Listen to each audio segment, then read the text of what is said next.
There are plenty of exhibits to choose from Primate Park to Lion Corridor to diversity of birds. Over the summer, representatives from Onondaga County, Cortland County, and Okra signed this agreement, which outlines the basic terms of the proposal. However, the ultimate decision to expand the use of this facility will come down to the county legislature. You might be used to buying name brand groceries, but on a $30 budget, you might get more bang for your buck buying store brand. This cereal sells for $4.39, but the Tops brand sells for only $2.99 for the same amount of cereal. If you've ever woken up to the sight of these red cups littering your front lawn, you're not alone. Especially in the vicinity of the SU Hill, red cups are a weekly menace. Student designers decided to do something about it by starting the Red Cup Project.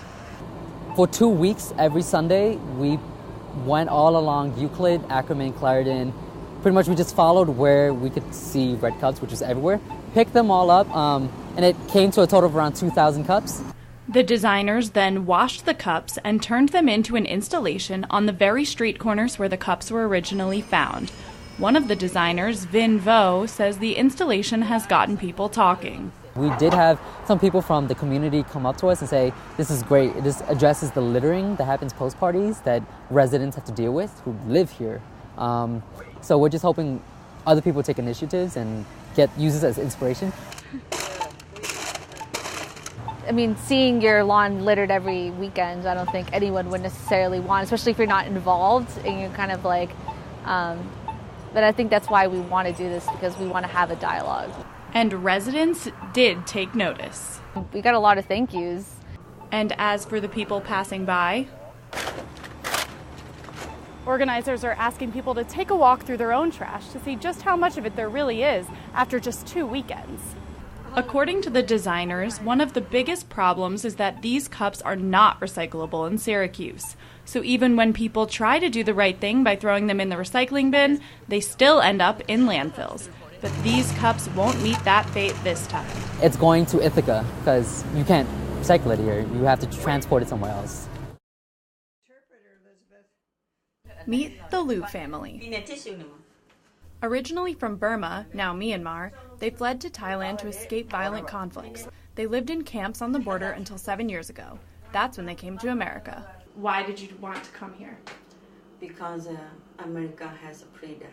Through her church, Barbara Kiernan has been helping to sponsor refugee families like the Lius since 2007. They arrived here with one suitcase.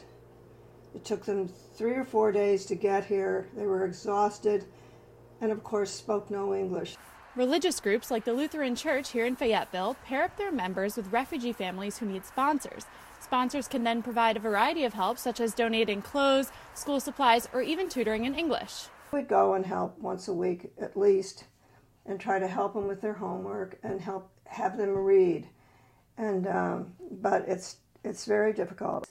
Another big problem with having refugees here is getting them jobs, because upstate New York is not exactly thriving. Luckily, the head of the Liu family was able to find a job to support his family, but that means he doesn't have time to take ESL classes. Leto, on the other hand, learned enough to pass her citizenship test. Here she is with her certificate in the courthouse. She was extremely proud. But despite their successful transition to American life, there will always be a place in their hearts for home. I miss Burma because my mom lived in Burma. Even though you can go through everything democratic on campus, your decisions are actually being made by the Board of Trustees or the administration, and there is no student input in there. Ella Mendonça is a student leader involved in the rally and has been sleeping here the past 2 nights. She says that the sit-in is a response to the lack of attention that student organizations have been getting from the administration. The general body, the organization that planned the rally, consists of students from many different student advocacy groups who wanted to come together to have a stronger voice. It's all these small groups, like the NAACP, Pride Union, Divest, that are actually coming forth to be like, we had a small issue that we could have dealt with the administration, but the administration, when it's a small issue, will not deal with us. This building is home to campus classrooms as well as administration offices such as the Chancellor's office. Students have been camped out here on the floor since after their rally on Monday, and they intend to stay until all of their demands are met. The general body submitted a 45-page document listing their grievances and demands to the Chancellor a few days ago. The administration made its first move yesterday when the Chancellor stopped by to recognize the group and let them know that he had the document, he would read it, and that he assigned a liaison from his office, Bea Gonzalez, to work with the students. Gonzalez came by today with reassuring words. He's read the document, he's engaged with the document, and he wants to spend some time with the group sometime today.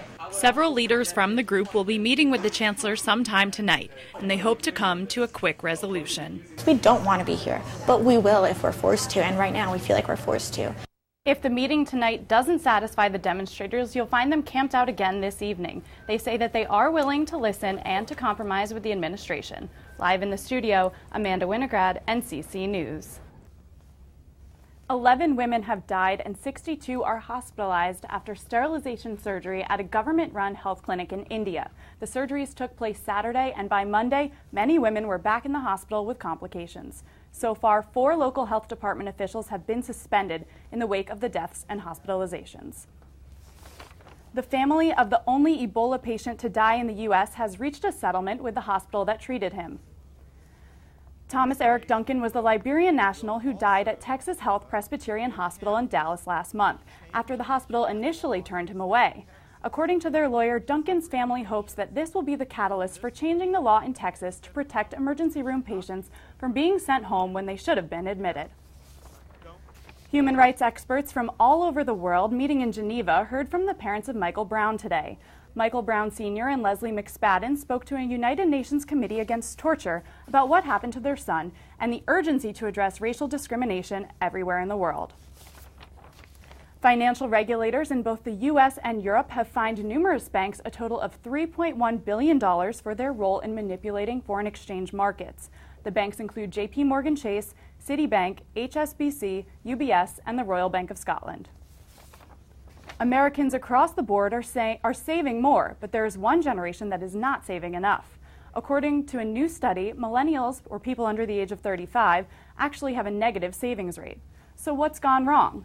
Millennials are simply spending more than they make. And that's a look at news around the world.